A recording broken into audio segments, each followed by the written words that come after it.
Hubo una época en que Oriente era para nuestra cultura una nebulosa de civilizaciones cuyas coordenadas no se distinguían de manera fundamentada. España, por su vinculación al mundo árabe, tuvo la fortuna de recibir en primer término un legado cultural de primera mano. Es así como el acervo de nuestro país va incorporando estas tradiciones y plasmándolas en el terreno de la creación literaria. Las obras de los grandes dramaturgos del siglo de oro recogieron algunos de los conceptos hinduistas más importantes, como son la reencarnación o la concepción de la vida en los terrenos difusos de la ensoñación. Más tarde, las experiencias románticas y modernistas atenderán de una forma plástica al mundo mágico de la India. Hoy contamos con la presencia de Enrique Gallud Jardiel, doctor en Filología Hispánica, profesor de Lengua y Literatura de la Universidad Francisco de Vitoria y autor, entre otros, de los siguientes libros: Las hierbas de la sabiduría, el hinduismo, Antología de la literatura clásica india, Diccionario de hinduismo y la India en la literatura española. Precisamente sobre uno de los grandes apartados de tu libro, La India en la literatura española, en concreto los aspectos literarios, vamos a centrar el programa de hoy. Segundo de los programas que hemos dedicado a las relaciones entre las civilizaciones india e hispánica. ¿Podrías comentar, si te parece bien, acerca de algunos de los aspectos más relevantes en relación con la India como elemento estético que tú hayas advertido, que has advertido en tu libro, en la obra de diversos autores españoles? La India siempre ha ejercido un gran interés, en Occidente. La India se define como el país de maravillas, simboliza lo lejano, lo exótico, lo maravilloso, y eso pues ha alentado muchas veces a los autores españoles a utilizarlo como un elemento estético complementario en sus escritos. Entonces ya desde el Renacimiento y el Barroco se menciona la India o el Oriente, que suele ser también parangonable a la India, porque pocas veces se hace referencia al extremo Oriente, como el lugar donde todas las cosas son posibles. Entonces es el lugar del lujo, el lugar de los elefantes, el lugar de las joyas, el lugar de los jardines, el lugar de la vegetación exuberante, de las selvas con colorido, donde la tigre de Bengala pasea y muestra su color, donde los pavos reales dan un punto estético muy claro a todo tipo de composiciones, y se da también la noción de la India como el lugar pleno, como el lugar que es el que más tiene algo de algo. Me explicaré. Se dice, por decir, por ejemplo, mucho amor, se dice una India de amor, una gran cantidad de amor, como podríamos decir metafóricamente, un mar de ilusiones, pues se diría una India de ilusiones, como un oriente de ilusiones. Ese es un tratamiento que se hace y que Lope de Vega, Calderón en sus obras teatrales, Góngora en sus versos, Quevedo también, tratan de una manera reiterada. Esto tiene mucha más vigencia en el siglo XIX con el romanticismo y ya en el cambio de siglo con el modernismo, donde todos estos elementos estéticos de Oriente se incorporan a ese afán de construir una literatura basada en la forma y en la belleza. La literatura tradicional india también ha sido fuente de inspiración para los literatos españoles, y no solo en cuanto a los contenidos, que pudieran ser más o menos lejanos, sino también en su forma de narrar. Las epopeyas y las fábulas son dos ricos pilares de su creación literaria. Otro tema que me parece interesante dentro de tu obra es cómo y quiénes, según tu visión, según tu concepto, según tu idea, que tú reflejas perfectamente en tu obra, han reinterpretado las epopeyas indias. Mencionas concretamente a Tirso de Molina, a Juan Valera, Alejandro Casona, etc. Sí, las dos grandes epopeyas indias, que son el Mahabharata y el Ramayana, que cuentan historias de dioses encarnados en la tierra para resolver algún problema o dar alguna enseñanza, son las dos epopeyas más amplias, más largas, que existen en la literatura mundial, incluyen una serie de historias dentro de ellas en gran número por el sistema de las cajas chinas, de un cuento dentro de otro cuento, dentro de otro cuento, y han servido de fuente de inspiración a muchos autores. Es curiosa la trayectoria que siguen estas leyendas para llegar a la literatura española. Por ejemplo, Tirso de Molina, un autor católico, representante de la Contrarreforma, autor de grandes obras sobre vidas de santos, comedias hagiográficas, y sorprendentemente utiliza temas de ese trasfondo cultural hindú. Una de sus obras teológicamente más importante, El condenado por desconfiado, nos cuenta una historia que está tomada directamente del Mahabharata. A un asceta, a un santo, se le dice que su destino va a ser el mismo de una persona de nombre Enrico que va a encontrar en Nápoles, y este santo va a Nápoles a conocer a esa persona que va a compartir su destino, y se encuentra con que Enrico es un asesino. Y entonces dice, ¿qué sentido tiene ser bueno y ser santo si yo me voy a condenar igual que esta persona?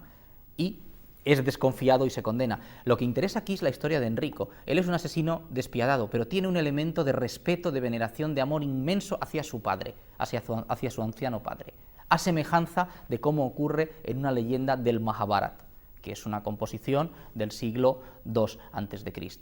Entonces, este asesino, por amor a su padre, se salva, mientras que el asceta, desconfiando de la misericordia de Dios, en este caso, se condena.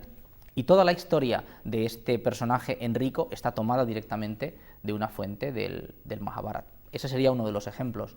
Luego, por ejemplo, en el siglo XIX, tenemos al autor realista, Juan Valera, que escribe dos novelas basadas en textos del Ramayana.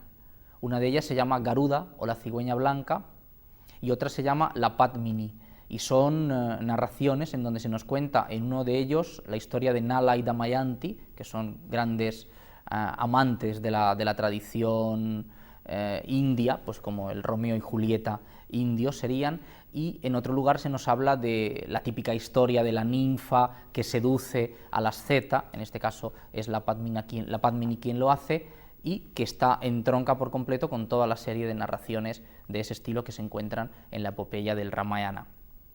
En el siglo XX, Alejandro Casona escribe un libro que se llama Flor de leyendas, en donde trata de una manera breve, en prosa poética, pero muy, muy bella y muy lograda, pequeños temas tomados también de estas composiciones. Y nos habla pues, de cómo el padre del príncipe Rama, protagonista de la epopeya del Ramayana, llegó a su destino, en una vida matando a un niño por error en una cacería con una flecha, es castigado en la vida posterior a perder a su hijo en las mismas condiciones, por lo cual se ve obligado a desterrarle. Y todas estas historias aparecen ahí reflejadas como parte de ese acervo cultural oriental que llega hasta España. No cabe duda que hay un influjo de las fábulas indias en algunos autores españoles. Concretamente, tú citas en tu libro el infante, don Juan Manuel, el arcipreste de Hita, Lope de Rueda, etc. Sí, los cuentos orientales es una gran tradición que existe, principalmente son cuentos indios y cuentos chinos, llegan hasta Europa traídos por los árabes en sucesivas traducciones, texto sánscrito traducido al pehlevi, traducido luego al persa, luego al árabe, y de ahí a las lenguas castellanas. Lo que sucede es que en España llegan más textos por nuestra conexión con los árabes y llegan antes.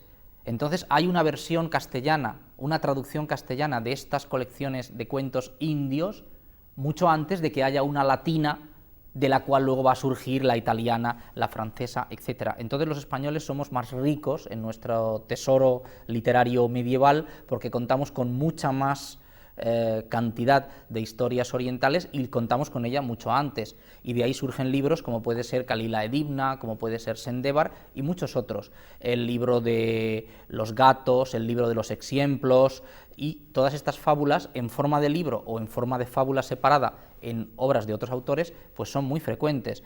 El arcipreste de Hita, Juan Ruiz, incluye muchas de estas fábulas en el libro del Buen Amor, don Juan Manuel en el Conde Lucanor y el libro de Petronio incluye muchas. Luego estas fábulas pasan durante el siglo XVII en el barroco al teatro nacional, Entonces en Lope de Vega y en toda su escuela, en Mira de Amezcua, en Tirso de Molina y luego en la escuela de Calderón, Moreto, aparecen reiteradas veces y luego, por supuesto, se recopilan. En el 18 tenemos Iriarte, Samaniego, en el 19 tenemos Halstenbusch, Príncipe, que van dando relevancia a toda esta tradición fabulística que llega a través de la India directamente y que había llegado ya antes a Grecia y que a través de Esopo vuelve a llegar. Entonces tenemos la misma fábula contada a través del crisol europeo y de una versión directa que llega a través de los árabes.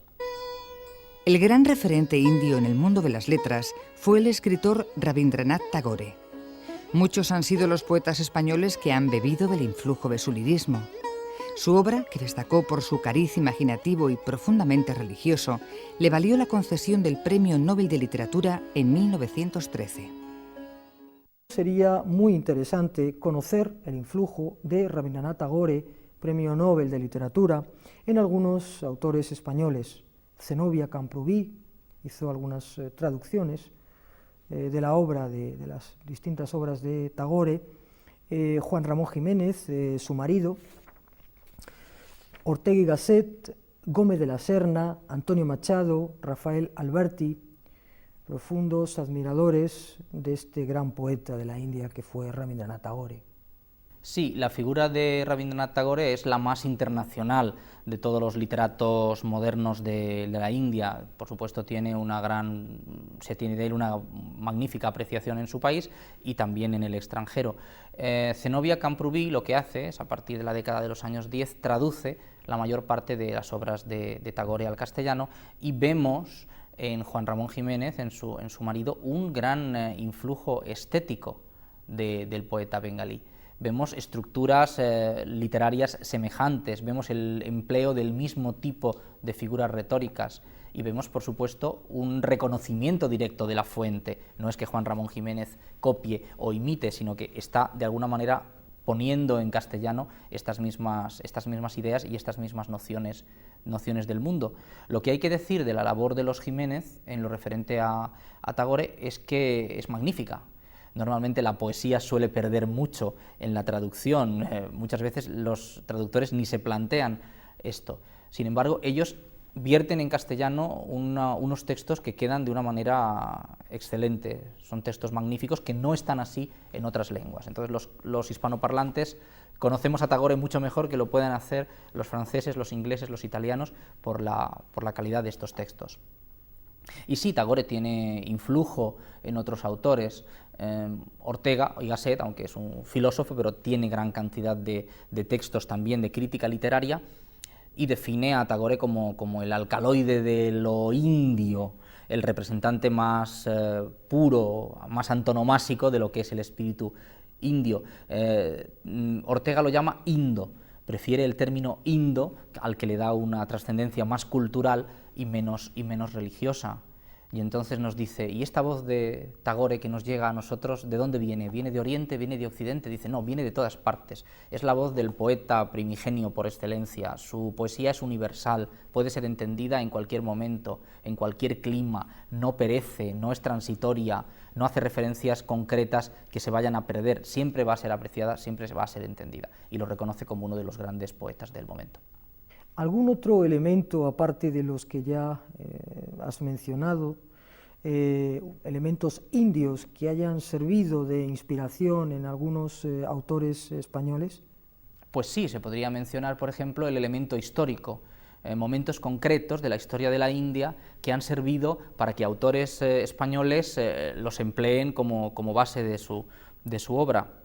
Existe una comedia de Jacinto Benavente que trata de la rebelión de los cipayos, de ese momento histórico del año 1858 en que el ejército indio, el pueblo indio se rebeló, hizo una revuelta militar contra el colonialismo inglés, contra los ingleses que dominaban la India.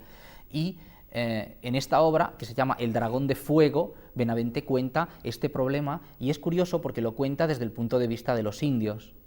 Los indios son el pueblo noble que lucha por su libertad, los ingleses son el opresor colonialista, cuando en aquel momento toda la publicidad, toda la propaganda que se estaba haciendo en Europa era la contraria. Se decía que Inglaterra es la nación europea, moderna, civilizadora, que está llevando unas formas de vida más serias y más dignas a un pueblo salvaje. Benavente tiene el valor en su momento, estamos hablando del principio de siglo, del año 1905, de hablar en contra de ese colonialismo que estaba en ese momento totalmente aceptado y proponer esa postura del indio como señor que lucha por una causa noble, en este caso la independencia de su país. Para terminar, voy a leer de tu libro La India y la literatura española un fragmento de una composición del poeta Ricardo Juan Blasco, Laguna, que lleva por título Soneto a la creación, que dice así: soy solo idea de tu pensamiento, no existo, solo estoy representando. En el amplio insondable firmamento de tu frente invisible me has creado. No tengo alma ni tengo movimiento, solo en tu mente estoy imaginado. Mi vida es el brevísimo momento en que al pensarme ya me has olvidado. Gracias por tu presencia en el programa de hoy y espero que podamos seguir colaborando en otros programas y en otros foros. Gracias. Gracias a ti. La historia de la India es tan convulsa como lo es la amalgama de religiones, etnias y territorios. A esta combinación de factores hay que añadir las diferentes invasiones que ha sufrido y que tuvieron su último episodio en la colonización británica de hace apenas un siglo. Sin embargo, la tradición india ha pervivido y crecido hasta llegar a la actualidad, reconocida aún como una filosofía plenamente vigente a pesar de su carácter milenario.